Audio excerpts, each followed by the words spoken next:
ஜலால், ஜலால், ஜலால். என்னவாயிற்று ருக்கையா? இதுவரை என்னை பார்ப்பதற்கு நீ இவ்வளவு கலவரப்பட்டதில்லையே.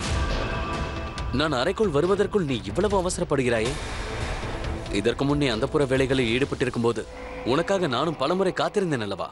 அது என்னுடைய முக்கியமான வேலை ஜலால். இதற்கு முன்பு நான் எப்பொழுதாவது உங்களை காத்திருக்க வைத்திருக்கிறேன் என்றால் நான் ஒரு முக்கியமான ராணி என்பதால் அதன் முக்கியத்துவத்தை உணர்த்த வேண்டும் என்பதற்காகத்தான் அப்படி செய்திருப்பேன். தாங்களோ இன்று என்னவாயிற்று? இன்று தாங்களே அந்த முக்கியத்துவத்தை குறைத்து விட்டீர்கள். ஏனென்றால் இப்பொழுது அந்த ஜோதாவிற்கு இவ்வளவு பெரிய விழாவை ஏற்பாடு செய்து எனது முக்கியத்துவத்தை குறைத்து விட்டீர்கள்.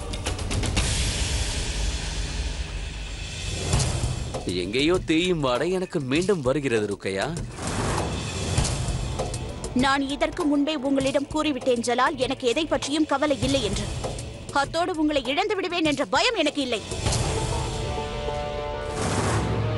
அப்படி என்றால் இந்த கலவரம் எதற்காக? இவ்வளவு வெறுப்பு எதற்காக ருக்கையா? ஏனென்றால் இன்று விழாவிற்கு பிறகு அந்த புறத்தில் மாளிகையில் மக்கள் வேறு விதமாக நினைக்க ஆரம்பித்து விடுவார்கள். அந்த ஜோதா பேகத்தை என்னுடன் ஒப்பிட்டு பேசுவார்கள். அப்படி நடக்காது ருக்கையா. ஏனென்றால் நீ என் விசேஷ ராணி மட்டுமல்ல, என் தோழியும் கூட. அது மட்டுமல்ல ருக்கையா, உன்னோடு போட்டி போடும் சக்தி யாருக்கும் கிடையாது, ஜோதாவிற்கும் கிடையாது. அதனால் உனக்கு இருக்கும் கௌரவத்தையோ முக்கியத்துவத்தையோ யாராலும் பறிக்க முடியாது, அந்த ஜோதாவினாலும். அந்த விஷயத்தை நான் அவளிடம் எப்பொழுதோ தெளிவாக கூறிவிட்டேன். பிறகு பிறகு இந்த விழா எதற்காக ஜலால்? அதற்கு காரணம் எனது தாயாரின் விருப்பம்தான் ருக்கையா. நமக்குள் எந்த மாறுதலும் வராது. இதற்கு முன்பும் வந்ததில்லை, இனியும் வராது. உனக்கு என்ன வேண்டுமோ அதை நீ உன் கண் அசைத்தால் போதும், அது உன் முன்பு வந்துவிடும். அது என்றைக்கும் மாறாது.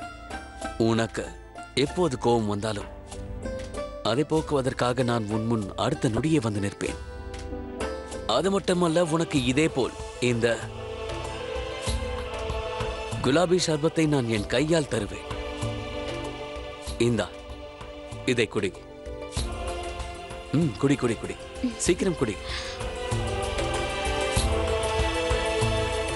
சரி, இப்போது கூறு, என் விசேஷ ராணிக்கு வேற என்ன வேண்டும்? என்னுடைய கோபத்தை தங்களால் தான் போக்க முடியும். ஒரு ஷெகன்ஷாவாக இருப்பதனால் அத்தையாரின் விருப்பத்தை நிறைவேற்ற விழாவை ஏற்பாடு செய்தீர்கள். அது இருக்கட்டும், ஜோதாவிற்கு என்ன பரிசு அளிக்கப் போகிறீர்கள்? பரிசா? ஆம், பரிசை பற்றி நினைக்கவே இல்லை என்று மட்டும் என்னிடம் கூறிவிடாதீர்கள் ஜலால். இல்லை என்றால் அந்த பொறுப்பையும் தாங்கள் அன்பான ருக்கையா பேகத்திடம் ஒப்படைப்பீர்களா?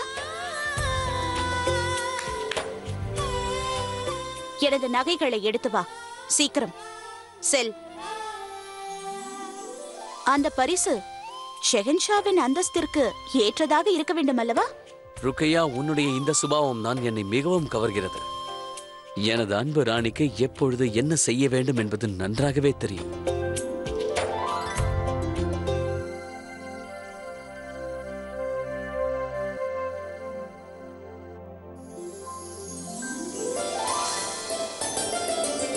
இதை பார்த்தீர்களா?